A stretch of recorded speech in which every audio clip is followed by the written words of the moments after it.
اعوذ باللہ من الشیطان الرجیم بسم اللہ الرحمن الرحیم انزل من السماء ماء فسالت اودیۃ بقدرها فاحتمل السیل زبدا رابیا ومما یوقدون علیہ فی النار ابتغاء حلیۃ او متاع زبد مثلہ کذالک یضرب اللہ الحق والباطل فاما الزبد فیذهب جفاء واما ما ينفع الناس فیمکث فی الارض کذالک یضرب اللہ الامثال۔ پچھلی آیت کے اندر بھی اللہ تبارک و تعالیٰ نے دو مثالیں بیان فرمائی تھیں۔ فرمایا کہ جس طرح اندھا اور دیکھنے والا برابر نہیں، اسی طرح فرمایا اجالا اور اندھیرا برابر نہیں، فرمایا اسی طرح مسلمان اور کافر بھی برابر نہیں ہے۔ تو آگے اللہ تبارک و تعالیٰ نے اب ایک اور دو مثالیں ارشاد فرمائی کہ مسلمان اور کافر کی مثال کیا ہے۔ پہلی مثال اللہ نے ارشاد فرمائی، فرمایا کہ تم دیکھتے ہو جب آسمان سے پانی نازل ہوتا ہے اور ندی نالے بہہ پڑتے ہیں تو پانی کے اوپر جھاگ کھڑا ہو جاتا ہے، ٹھیک ہے؟ تو جھاگ کی کوئی حیثیت نہیں ہوتی، اصل چیز تو پانی ہوتی ہے جو اس کے نیچے ہوتا ہے۔ اور دوسری مثال اللہ تعالیٰ نے یہ ارشاد فرمائی، فرمایا کہ جس طرح لوہار لوہے کو جب وہ پگھلا دیتا ہے یا سنارا سونے کو جب وہ پگھلاتا ہے تو اس کے اوپر تھوڑے تھوڑے سے وہ اٹھتے ہیں، یعنی ہلکے ہلکے اس کے اوپر آ جاتے ہیں۔ جب وہ اس کو کوٹتا ہے تو جناب وہ سارا کا سارا جو 2 نمبر چیز ہوتی ہے وہ ساری کی ساری ضائع ہو جاتی ہے اور سونا پگھل کے سامنے آ جاتا ہے اور نکھر کے سامنے آ جاتا ہے۔ تو اللہ تبارک و تعالیٰ نے یہ بات ارشاد فرمایا، فرمایا کہ جھاگ سے نیچے پانی ہوتا ہے، یہ بھی اس سے مراد بھی مسلمان ہے، اور سونے کو پگھلانے کے بعد جو میل کچیل اس کی نکل جاتی ہے یا کھوٹ نکل جاتی ہے اور نیچے سے بالکل سونا بچ جاتا ہے، کھوٹ سے مراد ہے کافر اور سونا خالص سونے سے مراد مسلمان ہے۔ اب دیکھیں اللہ تعالیٰ نے کیسے انداز کے ساتھ اس کو سمجھایا ہے۔ فرمایا انزل من السماء ماء، فرمایا اللہ کی ذات وہ ہے جس نے آسمان سے پانی کو نازل فرمایا ہے۔ یہ ایک بہت بڑی معلومات ہے، میں پہلے بھی اس پر بتا چکا ہوں آپ کو کہ پانی زمین کی پیداوار نہیں ہے بلکہ اللہ تعالیٰ نے اس کو آسمان سے نازل فرمایا ہے، ٹھیک ہے؟ تو پھر ہوا کیا؟ فرمایا کہ اللہ تعالیٰ نے آسمان سے پانی نازل فرمایا تو فسالت اودیۃ بقدرها، تو ندی نالے اپنی وسعت کے ساتھ جو ہے وہ بہہ پڑے، یعنی جس نہر کے اندر جتنا پانی آ سکتا تھا وہ بھی چلتی رہی، دریا چل پڑے، ندی نالے چل پڑے۔ تو ہوا کیا؟ فاحتمل السیل زبدا رابیا، فرمایا کہ وہ بہاؤ کی تیزی کی وجہ سے اوپر جھاگ پیدا ہو جاتی ہے، ٹھیک ہے؟ اور کھوکھلی جھاگ ہوتی ہے، اس کا کوئی فائدہ نہیں ہوتا ہے۔ ایک مثال یہ دی، فرمایا کہ سیم یہی بات ہے کہ مسلمان وقتی طور پہ نیچے دب ضرور جاتا ہے، کافر وقتی طور پہ اس کے اوپر چھا ضرور جاتا ہے کیونکہ اس کے پاس وسائل ہوتے ہیں، اس کے پاس جناب اعلیٰ پیسہ ہوتا ہے، سارا کچھ ہوتا ہے، لیکن اس کافر کا سارا روب جو ہے نا وہ اتنا ہی ہوتا ہے جس طرح جھاگ کا روب ہوتا ہے۔ ہمارا دیکھنے والا بندہ جب پانی کو دیکھتا ہے تو نظر ایسی آتا ہے بھی یہ جھاگ ہے نا، اللہ جانے اس کے اندر کیا کچھ ہوگا۔ ہمارا کافر کے روب کے اندر بھی اتنی حیثیت ہے اس کی، ٹھیک ہے؟ اگر پانی تھوڑا سا بھی اپنا زور دکھائے تو جھاگ کی اوقات نہیں رہ جاتی ہے، جھاگ خود بخود بہہ جاتی ہے۔ ہمارا سیم یہی بات ہے کہ مسلمان آج بھی اپنی مسلمانی پر کھڑا ہو جائے نا تو کافر کی اوقات آج بھی جھاگ سے زیادہ نہیں ہے، کافر کی اوقات جھاگ سے زیادہ ہے ہی نہیں۔ دیکھو یار آج تک ایسی مثال کسی نے بیان نہیں کی ہوگی۔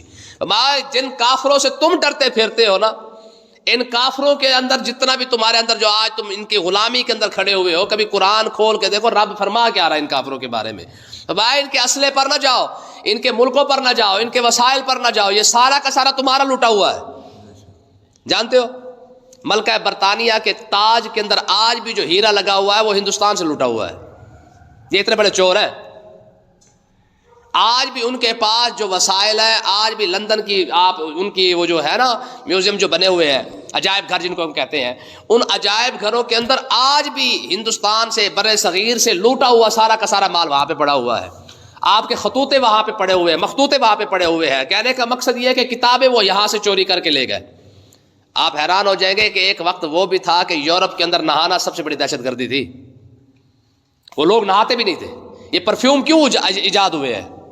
کبھی آپ نے غور کیا ہے؟ عطر ہے نا، عطر اور پرفیوم میں یہ فرق ہے، ٹھیک ہے؟ آقا علیہ الصلوۃ والسلام نے تو عطر کو پسند کیا ہے نا، یہ پرفیوم کیسے ایجاد ہوئے ہیں؟ اس کی ایجاد کی وجہ کیا ہے کہ یورپ کے اندر نہانا یہ سب سے بڑا جو ہے وہ سمجھ لیں کہ گناہ سمجھا جاتا تھا۔ وہ لوگ نہاتے نہیں تھے 6 ماہ، سال کئی سال، بلکہ یورپ کے اندر جن کے آج لوگ مرتے ہیں نا، آپ ان کی تاریخ پڑھ کے دیکھیں، جو شخص نہاتا باقاعدہ اس کو سزا دی جاتی تھی، جی ہاں، یہ اسی امریکہ لندن کی بات کر رہا ہوں، جن پر آج لوگ جو کہتے ہیں ان کے اندر تو صفائی پڑی ہے.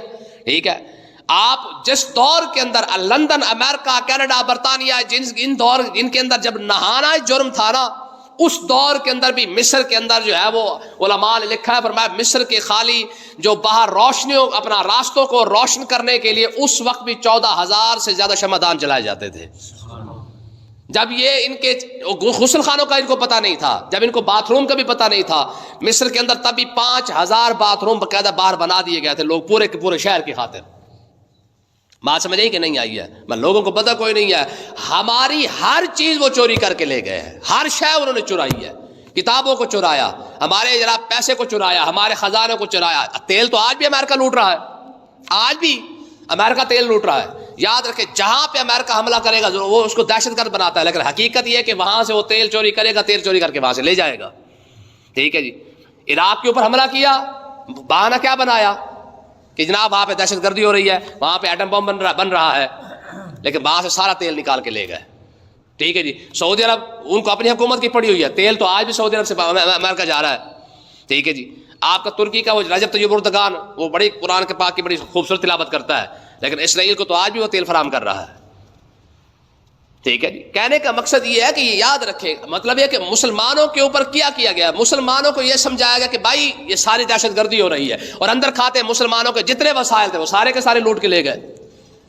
ٹھیک ہے. تو اللہ تعالیٰ نے ارشاد فرمایا کہ ان کے پاس کچھ نہیں ہے، ان کی اوقات اتنی ہے جتنی جھاگ ہوتی ہے. اب رب کی بات پہ کوئی یقین کرے تب نہ، کوئی مسلمان اس مثال کو پڑھے تب نہ.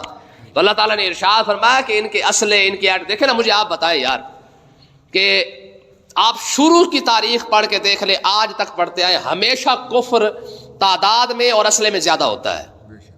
بدر سے شروع کر لیں، بدر سے لے کر آج تک. ٹھیک ہے. سوال ہی پیدا نہیں ہوتا ہے کہ مطلب ہے کہ کہیں پہ مسلمان زیادہ ہوا ہی ایسا کبھی نہیں ہے. ٹھیک ہے. آج بھی دیکھ لیں، یہودیت کے ساتھ امریکہ کھول کے کھڑا ہوا ہے، اسلحہ دے رہا ہے، سب کچھ دے رہا ہے. فلسطینیوں کے پاس کیا ہے؟ یمنیوں کے پاس کیا ہے؟ ٹھیک ہے جی. کہنے کا مقصد یہ کہ مسلمان ہمیشہ مادی لحاظ سے یا یوں سمجھ لیں وسائل کے لحاظ سے کمزور رہا ہے جنگوں کے اندر، لیکن اس کے باوجود جب بھی مسلمان پوری مسلمانی کے اندر آ کے کھڑا ہوا ہے نا، علامہ اقبال نے کہا تھا نا، کافر کی موت سے بھی لرزتا ہے جس کا دل، کہتا ہے کون اسے کہ مسلمان کی موت مر. انہیں تو پتہ ہی کوئی نہیں کہ مسلمان مرتا کس شان کے ساتھ ہے. ٹھیک ہے جی. مسلمان کی جو موت ہوتی ہے نا، وہ بھی بڑی بہادری اور عجیب اس کی موت ہوتی ہے. ٹھیک ہے جی. اسلام سب سے پہلے مرنے کا ڈر نکالتا ہے. ابھی کبھی آپ اسلام کا یہ فلسفہ پڑھ کے دیکھیں نا، اسلام پہلے سب سے پہلے مسلمان کے دل سے نا موت کا ڈر ہی نکال کے رکھ دیتا ہے. کیوں؟ آپ مجھے پڑھ کے دیکھیں، قرآن پڑھ کے دیکھیں کیا کہتا ہے موت کے بارے میں. قرآن کیا کہتا ہے؟ یا ایتھا النفس المطمئنہ ارجعی الی ربک، فرمایا جلدی مار کے آ، تیرے ساتھ تیرے رب کی ملاقات ہونے والی ہے. اب یہ تصور نہ یہودی دے سکتا ہے نہ عیسائی دے سکتا ہے. ان کو پتا کہ مرنے کے بعد ہم نے جہنم میں جانا ہے. واحد اسلام یہ ہے، کہتے تو مر کے دیکھ. دیکھیں جی، الموت جسر یوصل الحبیب الی الحبیب، فرمایا کہ موت مسلمان کے لیے ایسی ہے جیسے یار کی یار کے ساتھ ملاقات ہو رہی ہو. بات سمجھیے گا. اب جس بندے کو یہ تصور دیا جائے کہ مرنا جو ہے وہ مرنا نہیں ہے، مرنا ملاقات کا نام ہے، مرنا جنت کا نام ہے. ٹھیک ہے جی. تو ایک بار تلوار کھا کے تو دیکھ، رب نے جنت کے سارے پردے نہ اٹھائے تو بات ختم ہو گئی ہے. ٹھیک ہے جی. یہ حلفہ حدیث پاک ہے کہ نہیں ہے کہ شہید کا پہلا قطرہ زمین پہ بعد میں گرتا ہے، رب اپنے جلوے بھی دکھا دیتا ہے اور ساتھ جنت کے پردے بھی اٹھا دیتا ہے. اب جس کے سامنے موت کا ایسا خوبصورت تصور ہو، ٹھیک ہے جی، اسے 1000 کے سامنے کھڑا کر دے، 1,00,000 کے سامنے کھڑا دے گا، اسے پریشانی کون سی ہے. ٹھیک ہے جی. خالد بن ولید فرمایا کرتے تھے، آپ فرماتے تھے جب آپ کا وصال ہونے لگا نا، خالد بن ولید آپ کا وصال جو ہے وہ آپ کی شہادت نہیں ہوئی ہے، آپ کی شہادت نہیں ہوئی، بستر پہ وصال ہوا ہے. اور جب موت کا وقت قریب تھا نا تو آپ فرماتے موت کو فرمانے لگے، فرمایا اوے میں تجھے ڈھونڈ کے تھک گیا، تو کہیں بھی نہیں ملی. آج خالد کو کمزور دے کے بستر پہ آ گئی ہے، کتنی بڑی بات ہے. ٹھیک ہے. فرمایا میں تجھے جنگوں میں ڈھونڈتا رہا، تو نہ ملی. ٹھیک ہے. اور آج خالد کمزور ہو گیا ہے، اب بستر پہ آ گیا تو اب آئی ہے. علامہ اقبال نے کہا تھا نا، موت کے آئینے میں دکھلا کر رخ دوست، زندگی تیرے لیے اور بھی دشوار کرے. ٹھیک ہے جی. ہاں، موت کے آئینے میں، موت کے شیشے کے اندر اگر یار کی تصویر نظر آ رہی ہو تو تب زندگی بندے کے لیے پریشان بن جاتی ہے. آقا علیہ الصلوۃ والسلام جنگ میں تشریف فرما ہے، حضور کے ایک صحابی حضور کے ساتھ کھڑے ہوئے ہیں، ہاتھ میں کھجوریں پکڑی ہوئی ہیں اور کھا رہے ہیں. عرض کی یا رسول اللہ اگر میں یہاں جنگ لڑوں اور شہید ہو جاؤں تو کیا ملے گا؟ حضور نے فرمایا جنت. سبحان اللہ. اچھا جب اتنی بات کی فرمایا اچھا اس کا مطلب یہ کہ میرے اور جنت کے درمیان یہ کھجوریں آڑے آ رہی ہے. مٹھ بھری ہوئی تھی یار، ایک مٹھی کھجوریں تھی اس کی، وہ بھی ساری نہیں کھائی ہیں، وہ بھی ساری پھینک کے وہیں پہ جا کے لڑے اور لڑتے لڑتے شہید ہو گیا. آقا علیہ الصلوۃ والسلام نے ارشاد فرمایا دیکھو اس میرے غلام کو اس نے جنت جانے میں اتنی دیر بھی نہیں لگائی ہے. بات سمجھ آئی کہ نہیں آئی؟ تو بہرحال اللہ تعالیٰ نے ارشاد فرمایا کہ کافر کا جو ہے حال ہے نا، کافر کا فصالت اودیۃ بقدرھا، فرمایا جیسے ندی نالے بہ پڑتے ہیں، فاحتمل السیل زبد الرابیہ، اور اس کے اوپر بہاؤ جو ہے نا وہ جھاگ کھڑی کر دیتا ہے. فرمایا کہ کافر بھی اتنی ہی طاقت رکھتا ہے جتنی جھاگ کے اندر ہوتی ہے. اور اصل کون ہوتا ہے؟ نیچے والا، وہ پانی. فرمایا مسلمان جب اپنا زور لگائے گا جھاگ کی ایسی تیسی کر کے رکھ دے گا. ایک مثال دی، اب دیکھیں رب کی دوسری مثال دیکھیں. فرمایا وَمِمَّا يُوقِدُونَ عَلَيْهِ فِي النَّارِ، فرمایا جب لوگ آگ کے اندر کچھ نہ کچھ ڈالتے ہیں، ابتغاء حلیۃ، زیور بنانے کی خاطر، او متاع زبد مثلہ، یا کوئی اور سامان بنانے کی خاطر، ہتھیار بنانے کے لیے، برتن بنانے کے لیے، سونے چاندی کو پگھلانے کے لیے کیا کرنا پڑتا ہے؟ آگ میں ڈالنا پڑتا ہے. جب آگ میں ڈالتے ہیں تو آگ میں ڈالنے کے بعد جب نکالتے ہیں تو دو چیزیں سامنے آ جاتی ہیں. سونا ہوگا تو اس کے اوپر جو کھوٹ ہوگا وہ جل جائے گا اور سونا جو نکھر کے سامنے آ جائے گا. اور اگر لوہا ہوگا تو لوہا کے اوپر جب آپ دیکھیں نا جی، جب نکال کے وہ لال ہو چکا ہوتا ہے اور اس کے اوپر جب سٹ مارتے ہیں نا تو کیا ہوتا ہے؟ اوپر سے چھوٹے چھوٹے وہ کچرے وہ نکل جاتے ہیں. اس کا مطلب جو کھوٹ ہوتا ہے نا وہ نکل جاتا ہے. تو اللہ تعالیٰ نے ارشاد فرمایا یہی مثال کافروں کی بھی ہے. جو کھوٹ ہوتا ہے جب اللہ تعالیٰ آزمائش کی بھٹی میں ڈالتا ہے نا مسلمان کو، مسلمان سونا بن کے باہر نکلتا ہے، کھوٹ سارا کا سارا نکل چکا ہوتا ہے. فرمایا یہی مثال ہے. فرمایا کہ مسلمان کو جب اللہ تعالیٰ آزمائش کی بھٹی میں ڈالتا ہے تو لوہا، جس طرح لوہا گرم ہونے کے بعد جب اس کو سٹ ماری جاتی ہے نا آزمائش کی، فرمایا کافر تو اس آزمائش کی طرح ہوتا ہے جس طرح وہ اوپر سے جو ہوتی ہے نا دو نمبر چیز ہوتی ہے یا وہ کچرا وچرا ہوتا ہے، وہ نکل جاتا ہے اور خالص لوہا جو ہے وہ باقی بچ جاتا ہے، اس سے تلوار بن جاتی ہے. مسلمان بٹھی میں جانے کے بعد اور پکا مسلمان ہو کے آتا ہے آزمائش کے بعد، اور کافر جو ہے وہ اس سے نکل جاتا ہے. آگے اللہ تعالیٰ نے ارشاد فرمایا کذالک یضرب اللہ الحق والباطل، اللہ تعالیٰ حق اور باطل کی ایسی مثال بیان فرماتا ہے. سچ اور جھوٹ کی یہی مثال ہے بھائی. جھوٹ کیا ہے؟ وہ جھاگ ہے. اور سچ کیا ہے؟ وہ پانی ہے. جھوٹ کیا ہے؟ وہ کھوٹ ہے. اور سچ کیا ہے؟ وہ خالص سونا ہے. ٹھیک ہے. تو اللہ تعالیٰ نے ارشاد فرمایا فَأَمَّا الزَّبَدُ فَيَذْهَبُ جُفَاءً، فرمایا کہ یہ جو جھاگ ہے نا، جھاگ تو ویسے ہی جانے والی ہے. جھاگ تو اس کی تو اوقات ہی کوئی نہیں، وہ تو ویسے ضائع ہونے والی ہے. اور وَأَمَّا مَا يَنْفَعُ النَّاسَ فَيَمْكُثُ فِي الْأَرْضِ، باقی جو بچ جاتا ہے اس سے لوگ نفع اٹھاتے ہیں، زمین نفع اٹھاتی ہے. پیچھے پانی بچ جاتا ہے نا، جب جھاگ ختم ہو گئی تو پیچھے پانی بچ گیا. پانی سے جس طرح زمین نفع اٹھاتی ہے، پانی سے جیسے زمین کو سیراب کر دیا جاتا ہے، اسی طریقے سے جب مسلمان خالص مسلمان بن جاتا ہے اس سے پھر پوری کائنات جو ہے وہ فائدہ اٹھا رہی ہوتی ہے. سمجھ آئی کہ نہیں آئی ہے؟ آقا علیہ الصلوۃ والسلام نے فرمایا حیات العالم حیات العالم، موت العالم موت العالم. حضور نے شاہ فرمایا ایک عالم کی زندگی ایک جہان کی زندگی ہے، ایک عالم کی موت ایک جہان کی موت ہے. حضور نے کیوں فرمایا؟ کیونکہ عالم جب تک زندہ رہے گا وہ علم بانٹتا رہے گا، جب عالم فوت ہو جائے گا تو علم کا دروازہ بند ہو جائے گا. یہی وجہ ہے جب عالم دین کا وصال ہو جاتا ہے تو اس کے وصال پر آسمان بھی رو پڑتا ہے اور زمین بھی رو پڑتی ہے. ٹھیک ہے. ہاں، عالم کے لیے جو مچھلیاں نا، دریا کی مچھلیاں، وہ بھی دعا کرتی ہیں کہ پروردگار اسے سلامت رکھ، کیونکہ جب تک یہ ہے یہ علم کو بانٹ رہا ہے، جب یہ چلا گیا تو علم کا دروازہ ہی بند ہو گیا. ٹھیک ہے جی. یہ قرآن مجید کی آیت ہے. فرمایا کہ جب عالم کا وصال ہوتا ہے آسمان اس پر روتا ہے. کیوں روتا ہے؟ کیونکہ آسمان سے اس کا رزق آتا تھا، اس کے الفاظ، اس کی تقریریں، اس کا علم جو ہے وہ یہاں سے اوپر جایا کرتا تھا. اب ظاہر ہے وہ آواز بھی بند ہو گئی، وہ الفاظ بند ہو گئے، وہ علم بند ہو گیا، وہ رزق بند ہو گیا. ٹھیک ہے جی. تو فرمایا کہ یہ اللہ تبارک و تعالیٰ نے مثال دی ہے. فرمایا کہ جیسے پانی لوگوں کو سیراب کرتا ہے، مسلمان ہو اور عالم ہو، میں اس عالم کی، سچے عالم کی مثال یہی ہے کہ وہ بھی اپنا علم ایسے ہی بانٹتا رہتا ہے. تو اللہ تعالیٰ نے ارشاد فرمایا کذالک یضرب اللہ الامثال، اللہ ہی ہے جو ایسی مثالیں بیان فرماتا ہے. اللہ ہی ہے جو ایسی مثالیں بیان فرماتا ہے. اب آگے دھمکی دیکھیں اور خوشخبری دیکھیں. للذین استجابوا لربہم الحسنی، جن لوگوں نے اپنے رب کی بات مان لی، الحسنی، ان کے لیے فائدہ ہی فائدہ ہے، ان کے لیے بھلائی ہی بھلائی ہے. جس نے اپنے رب کی بات کو مان لیا، جیسے دیکھ رہے جی رب نے جو حکم دیا وہ مان. من لم یحکم بما انزل اللہ فاولئک هم الکافرون فاولئک هم الظالمون فاولئک هم الفاسقون. تینوں لفظ موجود ہیں. جس نے رب کا فیصلہ نہ مانا وہ بندہ ہی کافر ہے. جس نے رب کا فیصلہ نہیں مانا وہ بندہ کافر ہے. اب یہ کسی مولوی کا فتویٰ نہیں ہے، یہ رسول اللہ کا فرمان بھی نہیں ہے، یہ تو قرآن مجید کی آیت ہے. فرمایا من لم یحکم بما انزل اللہ، جو رب نے نازل کیا ہے اس کے مطابق اگر کوئی شخص فیصلہ نہ کرے، رب فرما رہا ہے فاولئک هم الظالمون. ایک جگہ پہ فاولئک هم الکافرون، دوسرا فرمایا فاولئک هم الفاسقون. نافرمان ہے، کافر ہے، ظالم ہے. اب رب کہہ رہا ہے میرا نظام چلاؤ، ہم جمہوری نظام چلا رہے ہیں، رب کے فتوے کے مطابق ہم کافر ہوئے.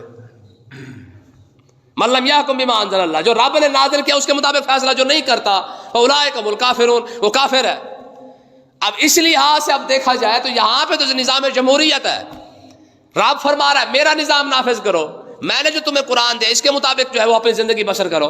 اب جو بندہ اس کو چھوڑ کر جمہوریت کو اپنا کے کھڑا ہے، رب کا فتویٰ تو بھائی یہی ہے، جو بندہ کیا ہے، کافر بھی ہے، ظالم بھی ہے، فاولئک هم الفاسقون، نافرمان بھی ہے. اب اس لحاظ سے تمہاری نمازیں بھی گئی، ہمارے روزے بھی گئے، ہماری زکاتیں بھی گئی، ہمارا تو سب کچھ گیا. کیونکہ مالک، دین والا مالک تو خود ہی کہہ رہا ہے جب میرا دین وارے نہیں کھاتا میری جنت کیسے وارے کھائے گی؟ کیوں بھائی؟ پسند جمہوریت ہے، پسند برٹش لا ہے، اور اگر دوسری کھانے پینے کی واری ہے تو رب کی جنت. یہ کیسی مسلمان ہوئی یار؟ ٹھیک ہے، تو کہنے کا مقصد یہ کہ بھائی یہ ایسا نہیں ہوتا، یہ اندھیر نگری تھوڑی ہے. اللہ کا نظام پسند نہیں ہے، اللہ کی جنت کیوں پسند ہے بھائی؟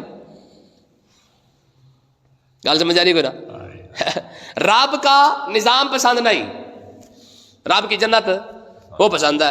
رب فرما رہا کہ میرے قرآن کے مطابق فیصلے کرو. ہم کہتے ہیں نہیں، ہم کیسے فیصلے کریں گے؟ کچہری ہوگی، اس کے اوپر جج بیٹھا ہوگا، پھر پہلے وکیل لانا پڑے گا. ٹھیک ہے جی، وہ آ کے وکیل جناب سنا رہا ہے جج کو کہ لا جی ہمارے 10,000 چوری ہو گیا ہے. اسلامی نظام کے اندر تو یہ چیز نہیں ہے. اسلامی نظام کے اندر کیا ہے؟ جج بیٹھا ہوا ہے، سامنے کوئی مجرم ہے یا ملزم ہے، جو بھی سامنے آ کے جج سے ڈائریکٹ بات کر رہا ہے، درمیان میں کوئی وکیل والا چکر ہی کوئی نہیں ہے، کوئی چکر کوئی نہیں. یہاں کیا ہے وہ بات نا بڈڑیما والی. ٹھیک ہے جی، وہ جج کو آ کے کہتے جی میری چوری ہوگی، جج کہتا جی وکیل لے کے آ. ٹھیک ہے، میں نے تیری گل سمجھ نہیں آتی، انہوں نے کہا گل تینوں سمجھ نہیں، وکیل میں لے آواں. گل سمجھ بھی، گل تینوں سمجھ نہیں آ رہی تو وکیل میں لے آواں. وکیل پھر تو کر، تینوں گل سمجھ نہیں آ رہی، میں تو سمجھا رہی ہے نا کم سے کم. ٹھیک ہے جی، ہاں اسلام یہ چیزیں نہیں مانتا ہے. ٹھیک ہے، میری چوری ہو گئی ہے، پہلے میں 10,000 کا وکیل کروں، وہ جا کے بتایا کہ جناب میرا تو 20,000 چوری ہو گیا ہے. پھر کہ گلی گلی تباہ ٹھوکرے سب کی کھائے کیوں، دل کو جو عقل دے خدا تیری گلی سے جائے کیوں. قرآن نہ چھوڑا ہوتا نا تو یہ حال بھی نہ ہوا ہوتا. ٹھیک ہے، ہاں قرآن جو ہے نا پھر ایسے جج بٹھاتا ہے کہ عمر جیسا بندہ بھی عدالت میں پیش ہو جاتا ہے. قرآن پھر ایسے جج بٹھاتا ہے کہ امیر المومنین مولا علی اپنے دور حکومت کے اندر زرہ لینے کے لیے جناب کوشش بھی کرے تو ان کو نہیں ملتی ہے. بات سمجھے کہ نہیں آئی؟ قرآن پھر ایسے جج بٹھاتا ہے، قرآن پنٹی شلٹی جج نہیں بٹھاتا. قرآن پھر ایسے جج بٹھاتا ہے کہ فاروق اعظم کو انصاف لینے کے لیے جو ہے وہ جناب اپنا قاضی کی عدالت میں پیش ہونا پڑتا ہے، جج کے پاس پیش ہونا پڑتا ہے. اور قرآن کے جج کے جو ہے وہ مولا علی اگر پیش ہونا ہے نا، وہ بڑا مشہور واقعہ، آپ کی زنا چوری ہو گئی تھی، قرآن اگر جج بٹھایا نا، قرآن نے بٹھایا ہو تو مولا علی بھی اپنا مقدمہ ہار جاتے ہیں. ٹھیک ہے جی، اور انگریزوں کا جج بیٹھا ہو تو رات عدالت کھول لو، باوے سویرے کھول لو، جل مرضی کھول لو. سمجھ آئی؟ تو اللہ تعالیٰ نے ارشاد فرمایا للذین استجابوا لربہم الحسنی، جن لوگوں نے اپنے رب کی بات کو مان لیا، الحسنی، اس کا نفع ہی نفع ہے، فائدہ ہی فائدہ، بھلائی ہی بھلائی ہے. اس آیت کو پھر آگے کل پڑھیں گے.